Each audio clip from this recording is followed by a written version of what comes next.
Just how good is Paddy Pimblett's grappling? Now, for a long time, guys, I'm gonna be completely honest. I didn't watch Paddy's fights. Reason being, I'm from South Africa, and the time zones just don't match. So I have to wake up at 1 a.m. usually and stay up until the event ends early in the morning. And that just wasn't practical for me a few years back, right? But nowadays, I try to make it possible by setting an alarm, sleeping during the day, waking up at that time, and watching the full event. But it's only getting harder and harder because I'm trying to get back to church. And if church is on Sunday and I'm watching early Sunday morning, how the heck am I going to get there and have enough energy to watch the sermon? So I don't think I'll be watching full UFC events forever. But I still had to study Paddy film because he's climbed up the rankings and he's now going to fight Justin Gaethje, whom I actually care about. Now let's look at some of his earlier performances and then we'll work our way up. Starting with Jared Gordon. The grappling exchanges there were won by Jared Gordon from a control standpoint as well as takedowns. Because if you remember, Paddy tried to take him down twice, if I'm not mistaken. It was the hip toss and the outside leg trip. And on both occasions, Jared was able to stand his base and find himself up top. And at times, he would land some ground and pound. And then in round 3, Jared completed a high crotch takedown, but Paddy got up almost immediately but was still smothered up against the fence. Was Jared able to really pop off with that? Nope. I actually think Paddy did more damage in those areas despite being controlled. He was the one landing elbows and knees, whereas Jared Gordon didn't have enough leverage to land thudding knees to the thigh, the usual Marab tactic. But with the way he got manhandled in that fight, I'm not really that confident in his wrestling, especially when he could potentially be going up against killers like Mateusz Gamrot as well as Arman Tsarukyan, who would destroy him, by the way. Now, Jared Gordon is a good fighter, but I find him inconsistent, and at times it's not even his fault. In the Rafa Garcia fight, he got hit by a car a day before the fight, and you could see by the knee brace, his movement was pretty much limited, and I could tell from that first round that that boy was cooked. He was getting starched and eventually got finished by a fighter he probably would have beat if he was in good condition.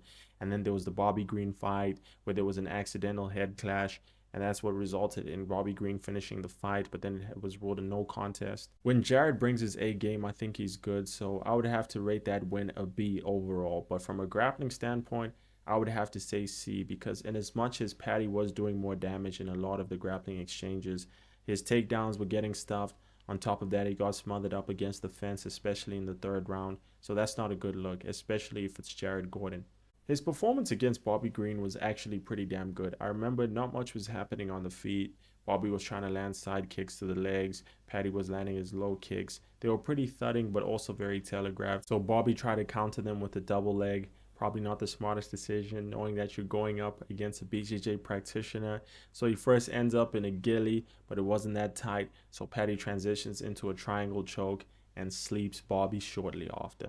Without considering how notable Bobby Green is as a win, I would say that this performance was S tier because it doesn't get more dominant than a first round finish, be it sub or KO. Now, if I have to consider how notable Bobby Green is as a win, let's look at his last 3 wins, that being against Jim Miller, Tony Ferguson, and Grant Dawson. Let's just omit Tony Ferguson and Jim Miller because both those guys are pensioners. The Grant Dawson win, on the other hand, is aging like fine wine. Yes, Bobby Green finished him in the first round on the feet, and you could argue that it was somewhat fluky, but I think that would just be hating.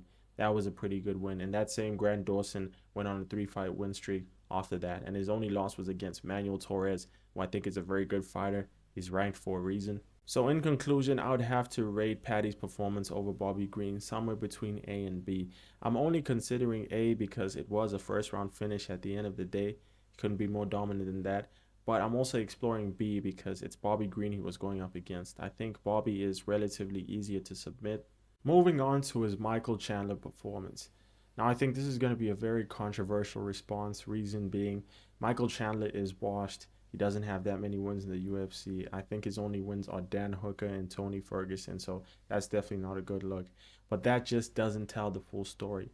Michael Chandler is still very dangerous. Maybe not now, but at the times when he fought Paddy Pimblett and Charles Oliveira, I think he was very dangerous. Not enough to win fights, but make them competitive.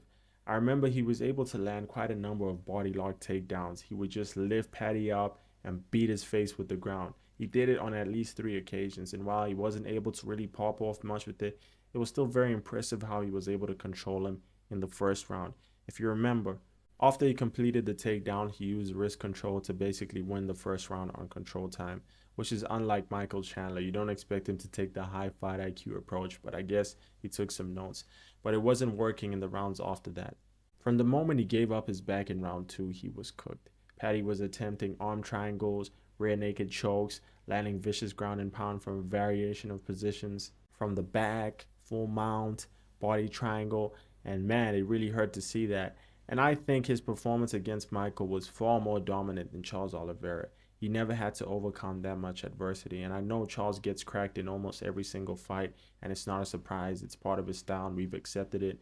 I still think it's not a good look for Charles Oliveira fans who say he's one of the best grapplers in the division, which I do believe. I think Charles is even better than Paddy Pimblett. I think this was mostly just a case of styles make fights, because if Charles was to grapple with Paddy, I'm pretty sure Paddy's the one who would want to keep things on the feet, ironically. But I think now that Charles is out of his prime, I'm not too confident in him winning that many more fights, even if he is better than his opponent on paper. If anything, I think he's better than most of the guys in the division, and prime for prime, he would beat them. But now that he's 37 years old, I really don't know how confident I am in him getting the dub.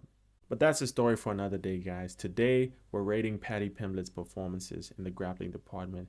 And knowing that Michael Chandler was able to survive 5 rounds with one of the best BJJ practitioners in UFC history, I think it's pretty damn impressive for Paddy to finish him in the 3rd round. So I don't think I would rate that performance anything lower than A, even though he got taken down.